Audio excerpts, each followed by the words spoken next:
ETF index mutual funds నేర్చుకుని stock మార్కెట్లో రాణించాలనుకుంటున్నారా? వెంటనే ఈ నెంబర్కి కాల్ చేయండి.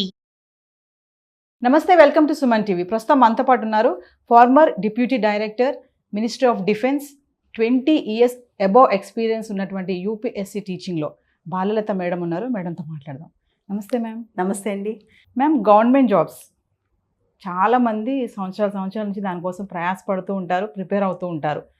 ఎందుకు మేడం అంటే ఇంత కాంపిటీషన్ ఉందని తెలిసి కూడా అక్కడితో ఆగిపోరు. ఒకసారి ఫెయిల్ అయినా, రెండోసారి ఫెయిల్ అయినా మళ్ళీ కొట్టాలని ట్రై చేస్తుంటారు. కెరీర్ కూడా కొంచెం డిస్టర్బ్ అవుతూ ఉంటుంది. అటు పేరెంట్స్ యొక్క ఫినాన్షియల్ అది కూడా చూసుకుంటే. అంటే ఈరోజు ఒక్కసారి గవర్నమెంట్ జాబ్ ప్రిపేర్ అయ్యే ఆస్పిరెంట్స్కి మీరు ఇచ్చే టిప్స్ అండ్ సజెషన్స్ ఎలా ఉంటాయి? గవర్నమెంట్ జాబ్స్ అనేవి ఒక్కసారి మనం ఆ ప్రిపరేషన్ టేస్ట్ చూశాక, ఒకసారి విఫలమైనా, రెండుసార్లు విఫలమైనా మళ్ళా దాని మీద ఇష్టం చనిపోదన్నమాట. మనం ఫైట్ చేస్తూనే ఉంటాం గవర్నమెంట్ జాబ్స్ కోసం. అయితే అభ్యర్థులు ఎన్ని సంవత్సరాలు దాని మీద పెట్టాలి, ఎన్ని సంవత్సరాలు దాని మీద ఇన్వెస్ట్ చేయాలనే దాని మీద అవగాహన లేకుండా ఈ ఫీల్డ్లోకి వస్తారు. అది ఐఏఎస్, ఐపీఎస్ ఎగ్జామ్ అంటే సివిల్ సర్వీసెస్ ఎగ్జామ్ అయినా, గ్రూప్ 1, గ్రూప్ 2, బ్యాంకింగ్ ఏ ఎగ్జామ్ అయినా సరే దానికి ఎంత టైం నేను పెట్టాలనేది మ్యాక్సిమం లిమిట్ అనేది ఆలోచన లేకుండా వస్తారనమాట. కొన్నిసార్లు కొంతమందికి రాగానే 1 or 2 అటెంప్ట్స్లో అయిపోద్ది, కొన్నిసార్లు కొంతమందికి 5-6 ఏళ్ళు పట్టుద్ది. అందుకని ఫస్ట్ వాళ్ళపైన వాళ్ళకి అసెస్మెంట్ ఒకటి ఉండాలి. రెండోది, ఎక్కువ చెప్పుకొని వస్తారు కదా పేరెంట్స్కి, సొసైటీకి, అందరికీ ఆ ప్రెషర్ చాలా ఉంటుంది అనమాట. అందుకని దాని నుంచి బయటికి రాలేరు. పలానా వాడు ఐఏఎస్ ప్రిపేర్ అవుతున్నాడు అంటే సమాజం మొత్తం నిజంగా ఐఏఎస్ అయిపోయాడా అనే ఫీలింగ్లోకి వస్తారు. దాన్ని వదులుకోలేక కూడా కొంతమంది రాలేరనమాట. తర్వాత చాలామంది అభ్యర్థులు ఐఏఎస్ ఇలాంటి ప్రిపరేషన్లోకి వచ్చి దాని చుట్టూ తిరుగుతుంటారు, కానీ యాక్చువల్లీ ప్రిపరేషన్లోకి పూర్తిగా వెళ్ళరు. వాళ్ళు అసెస్ చేసుకోవాలంటే కొన్ని టెక్నిక్స్ ఉన్నాయండి. ముఖ్యంగా ఎగ్జామ్స్ రాయాలి, ప్రాక్టీస్ చేస్తే వాళ్ళకి అర్థమైపోయింది. కనీసం 30%, 40% కరెక్ట్ అవుతుంటే మనం రైట్ ట్రాక్లో ఉన్నాము. ఇంకొంచెం ప్రిపేర్ అవుతే 50%కి వెళ్తాం. జనరల్గా గవర్నమెంట్ జాబ్స్లో దేనిలో అయినా 50% మించిన మార్క్స్ ఏం రావక్కర్లేదు టాప్ రావాలంటే. 50-55% మినిమం మనం ప్రిపేర్ అయ్యే స్టాండర్డ్స్ మినిమం ఉన్నాయా లేదా. రెండోది, మన పీర్ గ్రూప్, మన చుట్టుపక్కల ఎప్పుడు కూడా మనల్ని కన్స్ట్రక్టివ్గా మనకు సజెషన్స్ ఇచ్చేవాళ్ళు ఉండాలి, కన్స్ట్రక్టివ్గా మనకు క్రిటిసిజం ఇచ్చేవాళ్ళు ఉండాలి. అంతేగాని అన్న ఈ సంవత్సరం కానిచ్చేయి, నెక్స్ట్ ఇయర్ అయిపోద్ది అని చెప్పి మనల్ని డిస్ట్రాక్ట్ చేసేవాళ్ళు ఎక్కువ మంది ఉండకూడదు. అంటే టెంపరీ బ్రేక్స్ తీసుకో, పర్లేదు ఈరోజు సినిమా చూసొద్దాం. ఇట్లా చాలామంది ఏం చేస్తారంటే వాళ్ళకి సరిగ్గా సబ్జెక్ట్ మీద అవగాహన లేక అండ్ వాళ్ళు కూడా డిమోటివేట్ అవుతూ ఇంకొకరిని పక్క వాళ్ళు డిమోటివేట్ చేస్తూ వాళ్ళని తిప్పుతూ ఉంటారనమాట. మన చుట్టూ ఉన్న పీర్ గ్రూప్ కూడా చాలా ఇంపార్టెంట్. అంటే మనల్ని మనం అసెస్ చేసుకోవడం, మనకి ప్రాపర్ పీర్ గ్రూప్ ఉండటం, మన పేరెంట్స్ కూడా అంటే తల్లిదండ్రులు చాలామంది, ప్రతి ఒక్క పేరెంట్స్ కండి నా దగ్గరికి చాలామంది పేరెంట్స్ వస్తుంటారు. వాళ్ళ దృష్టిలో ఏంటంటే వాళ్ళ పిల్లలే చాలా గ్రేట్, వాళ్ళ స్టోరీయే చాలా గ్రేట్. అసలు అని మాట్లాడినారు కొన్నిసార్లు తల్లిదండ్రులే చెప్తా ఉంటారనమాట, మా అమ్మాయి అబ్బాయి ఇలా ఇలా ఇలా ఇలా ఇలా. అసలు నాకు అసెస్ చేసే టైం కూడా ఎవరు. అంటే మేము చిన్నప్పుడు 10th ఎన్ని వచ్చాయి, ఇంటర్మీడియట్లో ఎన్ని వచ్చాయి, గ్రాడ్యుయేషన్లో ఎన్ని వచ్చాయని. కొన్ని సందర్భాల్లో వాళ్ళకి ఇంట్రెస్ట్ లేకపోయినా వాళ్ళు కాంపిటేటివ్ ఎగ్జామ్స్ వైపు రుద్దుతుంటారు. కొంతమంది పేరెంట్స్ ఉంటారనమాట, వాళ్ళ పిల్లలు ఖచ్చితంగా ఈ టార్గెట్ రీచ్ అవ్వాలి, కాంపిటేటివ్ ఎగ్జామ్స్ అవ్వాలని.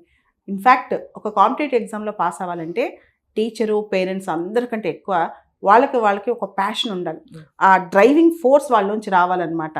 అండ్ ఈ ప్రతి ఎగ్జామ్లో కూడా స్టేజెస్ ఉంటాయి. ఒకటే స్టేజ్లో సెలెక్షన్ లేదు. అది ప్రిలిమ్సా, మెయిన్సా, 2 స్టేజెస్లో ఉన్నాయా, 3 స్టేజెస్లో ఉన్నాయా, ఆ స్టేజెస్లో మనం ఏ స్టేజ్కి ఎలా ప్రిపేర్ అవుతున్నాం, ముందుగా ప్రిపేర్ అయ్యే ఎగ్జామ్ రాస్తున్నామా, ఎగ్జామ్ రాస్తూ ఒక స్టేజ్ వైజ్ ప్రిపేర్ అవుతున్నామా, ఇట్లాంటి అవగాహన చాలా తక్కువ మందికి ఉంటుంది. ఓల్డ్ క్వశ్చన్ పేపర్స్ అసలు చూడరు, సిలబస్ అసలు సరిగ్గా చూడరు. అంటే వాళ్ళు ఏ సిలబస్ చదవాలి, ఏ క్వశ్చన్ పేపర్స్ చూడాలి. అండ్ చాలామంది తెలుసా, మన అలాంటి వీడియోస్లో కూడా సక్సెస్ స్టోరీస్ బాగా చూస్తారు. అంటే పలానా వాళ్ళు సక్సెస్ అయ్యారు, వాళ్ళ దగ్గర టిప్స్ ఏంటి, టెక్నిక్స్ ఏంటి బాగా చూస్తారు. కానీ ఫెయిల్యూర్ స్టోరీస్ ఉంటాయి కదా, ఫెయిల్యూర్ స్టోరీస్లోనే మనకు నిజంగా రియల్ స్టోరీ తెలుస్తుంది అనమాట. సో ఆ ఫెయిల్యూర్స్ ఎలా వస్తాయి, మనం ఎప్పుడు ఫెయిల్ కాకూడదు. అకాడమిక్ ఎగ్జామ్కి కాంపిటేటివ్ ఎగ్జామ్కి ఒక తేడా ఉంటుందండి. అకాడమిక్ ఎగ్జామ్ అంటే మనం చాలామంది పాస్ అవుతారు, ఎక్కడో ఒకళ్ళు ఫెయిల్ అవుతారు. కాంపిటేటివ్ ఎగ్జామ్లో ఉదాహరణకి సివిల్స్ ఎగ్జామ్ అనుకోండి, ఒక 5-6 లక్షల మంది ఎగ్జామ్ రాస్తారు. దానిలో ఫైనల్ రిజల్ట్లో 1000 మందే ఉంటారు. ఆ 1000 మందిలో కూడా రకరకాల సిస్టమ్స్ ఉంటాయి దానిలో. ఇదంతా ఎగ్జామ్ పట్ల పూర్తిగా అవగాహన తెచ్చుకొని ఆకలింపు చేసుకుని ఎగ్జామ్కి రావాలి.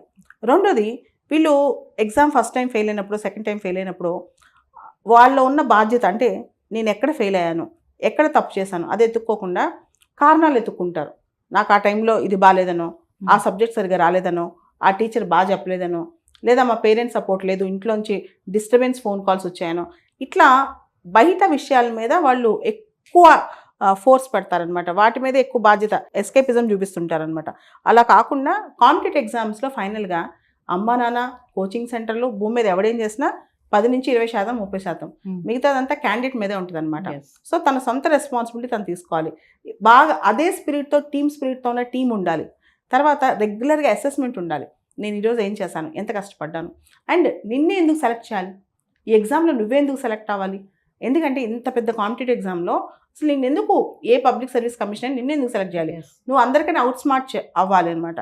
సో దానికోసం చాలా ఎక్కువ కష్టపడాలి, చాలా ఎక్కువగా వాళ్ళు బేరీస్ వేసుకురావాలి. చాప్టర్ వైజ్ టెస్ట్లు, సబ్జెక్ట్ వైజ్ టెస్ట్లు, రెగ్యులర్ అసెస్మెంట్స్, ఇవి వాళ్ళు చేసుకుంటేనే వాళ్ళు ఎక్కడున్నారో వాళ్ళకి అర్థమవుతుంది అనమాట. తర్వాత క్వాలిటీ ఆఫ్ ప్రిపరేషన్, ఆ ప్రిపరేషన్లో క్వాలిటీ మిస్ అవ్వకూడదు. ఏదో అశోక్ నగర్, హైదరాబాద్లో అశోక్ నగర్ చాలా ఫేమస్ అండి సివిల్స్కి, అలానే అమీర్పేట ఈ సాఫ్ట్వేర్ వీటన్నిటికీ ఫేమస్, ఆ కోర్సెస్కి వాటన్నిటికీ. దిల్షునగర్ మిగతా ఎస్ఐ కానిస్టేబుల్స్ ఇలాంటి వాటన్నిటికీ ఫేమస్ అనమాట. అదేవిధంగా ఢిల్లీలో రాజేంద్ర నగర్ అని ఉంది, చెన్నైలో అన్నా నగర్ అని ఉంది, ఇలా రకరకాల ప్లేసెస్ ఉన్నాయి అనమాట. అయితే చాలామంది అభ్యర్థులు వాళ్ళ డైలీ టైం మేనేజ్మెంట్లో కూడా చాలా తప్పులు చేస్తారు. ఎఫెక్టివ్గా 4-5 గంటల కన్నా కూడా చదవట్లేదు. మేజర్గా ఏంటంటే సక్సెస్ ఎవరైతే అవుతారో కనీసం వాళ్ళు క్వాలిటీగా 7-8 గంటలు, 10 గంటల టైం ఇన్వెస్ట్ చేస్తారు. చాలామంది చెప్పినట్టు రోజుకి 15-20 గంటలు ఎవరు ప్రిపేర్ అవ్వలేరు. 15 to 20 అవర్స్ ప్రిపరేషన్ అవుతారు, చాలా భయంకరంగా చదువుతారని 4 రోజులు చదువుతారు, 5 రోజులు పడుకుంటారు. 18 గంటలు చదవాలి అంటారు కదా మేడం. అవును అంటారు, అంతా తప్పండి. 18 గంటలు రోజుకి సంవత్సరం అవుతే ఎవడో చదవలేడు, అది ఇంపాసిబుల్, ఫిజికల్లీ హ్యూమన్లీ ఇంపాసిబుల్ అనమాట. కానీ చదివే 8 గంటలో 10 గంటలో చాలా క్వాలిటీతో, ఫోకస్తో చదవాలి, కాన్సన్ట్రేషన్తో చదవాలి. కానీ రీసెంట్గా యువతకి ఏంటంటే మైండ్ అనేది కొన్ని సెకండ్ల కన్నా 8-9 సెకండ్స్ కన్నా ఎక్కువ ఫోకస్ ఉండట్లేదు. ముఖ్యంగా సోషల్ మీడియా డిస్ట్రాక్షన్స్. చదువుతున్నాం అనుకుంటారు, ల్యాప్టాప్ ఓపెన్ చేస్తారు, కానీ ల్యాప్టాప్లో నిజంగా చదివి ఎంత చదువుతారు? రకరకాల సోషల్ మీడియా అడిక్షన్స్ ఎంత ఉంటాయి, రకరకాల మూవీస్ కానీ వెబ్సైట్స్ కానీ ఈ అడిక్షన్స్ ఎంత ఉంటాయి. అండ్ ఇప్పుడున్న వరల్డ్లో ఇన్ఫర్మేషన్ విపరీతంగా వస్తుంది. అది మనకు అవసరమైన ఇన్ఫర్మేషన్ ఉంటుంది, అనవసరమైన ఇన్ఫర్మేషన్ ఉంటుంది. కానీ వీళ్ళు ఏం చేస్తున్నారు, ఎక్కువ మంది టైం అంతా కూడా అనవసరమైన ఇన్ఫర్మేషన్ మీద పెడుతున్నారు అనమాట. అందుకనే చాలామంది కాంపిటేటివ్ ఎగ్జామ్స్లో 3 సంవత్సరాలున్నా, 4 సంవత్సరాలున్నా, 5 సంవత్సరాలున్నా చదువుతుంటారు కానీ సక్సెస్ అవ్వలేరు. ఎందుకంటే వాళ్ళు చదువు చుట్టూ తిరుగుతారు కానీ రియల్గా చదవరు. చదువు చుట్టూ ఉంటారు, చదువుని అనలైజ్ చేస్తూ ఉంటారు, రియల్గా చదువులోకి వీళ్ళు వెళ్ళరు అనమాట. సో చదువులోకి వెళ్ళాలి, చదువులోకి వీళ్ళు ఎంటర్ అయితేనే వీళ్ళు సక్సెస్ అవుతారనమాట. సో కాబట్టి ఒక టార్గెట్ పెట్టుకోవాలి, పెట్టుకున్న తర్వాత ఒక 1 or 2 years దాని మీద ఫోకస్గా ఇన్వెస్ట్ చేయాలి. అండ్ సొసైటీకి మనం పలానా కాంపిటేటివ్ ఎగ్జామ్ ప్రిపేర్ అవుతున్నాము, పలానా చేస్తున్నామని చెప్పి ఎక్స్టెన్సివ్గా బాగా చెప్పుకుని రాకూడదు. You should not speak, your results should speak. నువ్వు మాట్లాడకూడదు, నీ ఫలితాలు మాట్లాడాలన్నమాట. అదేవిధంగా మనల్ని మనం కరెక్ట్గా అసెస్ చేసుకోవాలి. అనవసరంగా మనల్ని మనం ఓవర్ ఎస్టిమేట్ చేసుకోకూడదు. నేను చదివితే ఒక్క అటెంప్ట్లో కొట్టేస్తాను, ఓవర్ నైట్ ఐఏఎస్ అయిపోతాను, ఎంత అపోహలు అనమాట. సినిమాలో చూపిస్తారు ఓవర్ నైట్ ఐఏఎస్లు అనేది, సినిమాలో మనకు కనిపిస్తుంది. కానీ రియల్ టైమ్ స్టోరీకి వచ్చేసరికి 2-3 సంవత్సరాలు బాగా చదివితే అవుతారనమాట. అండ్ ఒక విషయం చెప్పండి ఫైనల్లీ, ఇప్పుడు చాలామంది ప్రిపేర్ అవుతూ ఉంటారు కదా, ఇంకా అక్కడితో వాళ్ళది నాది ఇంకా అయిపోయింది, ఇక్కడి నుంచి నేను ప్రిపేర్ అవ్వలేను అని తెలుస్తుందో తెలియకుండా కూడా అలానే వెళ్తూ ఉంటారు. అంటే అక్కడ కెరియర్ కూడా బ్రేక్ డౌన్స్ అయిపోతూ ఉంటాయి, ఇటు ఫినాన్షియల్గా కూడా బర్డెన్ పడుతూ ఉంటుంది కదా. అలాంటి వాళ్ళకి మీరు ఏమైనా టిప్స్ ఇస్తారంటే ఇక్కడితో నాది అయిపోయింది, ఇంకా నేను ప్రాక్టీస్ చేయలేను, బ్యాక్ టు మై జాబ్ అలా? దీనిలో 2 రకాలు ఉంటారండి. ఒకళ్ళు నిజంగా బాగా చదువుతుంటారు, వాళ్ళకి ఆ సంవత్సరం ఆ పేపర్ కలిసి రాకనో, ఆ ఆప్షనల్ కలిసి రాకనో, లేదా వాళ్ళ వెనకాల ఒక bad luck undo 1 or 2 years ఒక్కోసారి ఆగుతారు వాళ్ళు. దాన్ని it is person to person అనమాట, వ్యక్తిని బట్టి మారుతుంటుంది. కొంతమంది సరిగ్గా చదవకుండా కంటిన్యూ చేస్తుంటారు, కొంతమంది బాగా టాలెంట్ ఉంది, బాగా కష్టపడి ఒక్కొక్కసారి ఒక్కొక్క స్టేజ్లో ఫెయిల్ అవుతారు. అలాంటి వాళ్ళు కంటిన్యూ అవ్వాలి, ఎందుకంటే ఆ ఎఫర్ట్ మొత్తం వేస్ట్ అయిపోద్ది. అంత చదివిన ఎఫర్ట్, పెట్టిన శ్రమ అంతా వేస్ట్ అయిపోద్ది.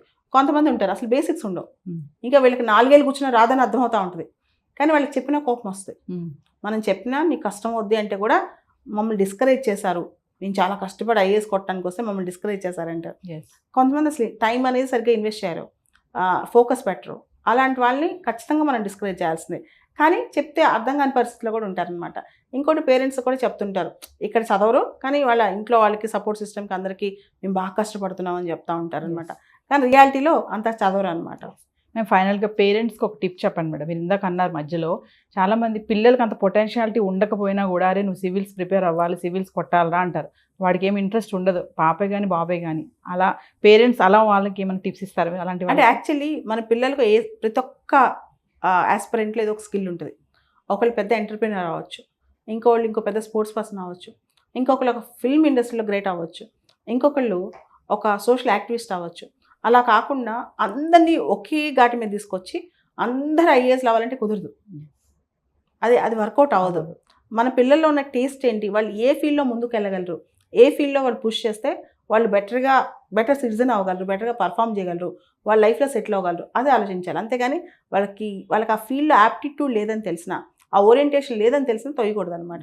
జనరల్గా సివిల్ సర్వీసెస్ ఈజీగా తెలిసిపోద్దండి, ఎందుకంటే ఇది మామూలు ఎగ్జామ్ కాదు. వాళ్ళకి ప్యాషన్ నుండి వచ్చారా లేదా, వాళ్ళు నిజంగా ఆ స్ట్రెంత్ ఉందా లేదా, కొంచెం ఎక్స్పీరియన్స్ ఉన్న ఫ్యాకల్టీకి అయితే నాలాంటి వాళ్ళు కొంచెం ఒక 2-3 రోజులు వాళ్ళని చూడంగానే వాళ్ళు నిజంగా వర్తీయా కాదా, వాళ్ళు కూర్చుంటారా కూర్చోరా అర్థమవుతుంటుంది అనమాట. నేనైతే సింపుల్గా ఒక 20 టెస్టులు పెడతాను. నువ్వు ఈ టెక్స్ట్ బుక్ చదివిరా, ఈ పని చేసుకురా అని చెప్పి. దానిలో 100 మందికి చెప్తే 10 మంది తిరిగి వస్తారు. ఆ 10 మందిలో కూడా ఒకడే ఐఏఎస్ అవుతాడు ఫైనల్గా. సో ఆ టెస్ట్ నాకు అర్థమైపోద్ది. కానీ సమాజం ఏమైపోయిందంటే పేరెంట్స్ కూడా పిల్లల్ని చాలా అతిగా, అంటే అసలు మనం చెప్పే ముందే, మనం అసెస్ చేసే ముందే పేరెంట్సే వాళ్ళే డిసైడ్ చేస్తారనమాట. ఇది కూడా తయారవుతుంది సమాజంలో. ముఖ్యంగా ఇప్పుడు జెన్జీలో ఉన్న పేరెంట్స్ క్లియర్గా వచ్చి వీళ్ళు చేసేసారు అయిపోయింది చాలా ఎక్కువ చెప్తుంటారు అనమాట. సో అలా కాకుండా రియలిస్టిక్గా ఉండాలని నేను అంటాను.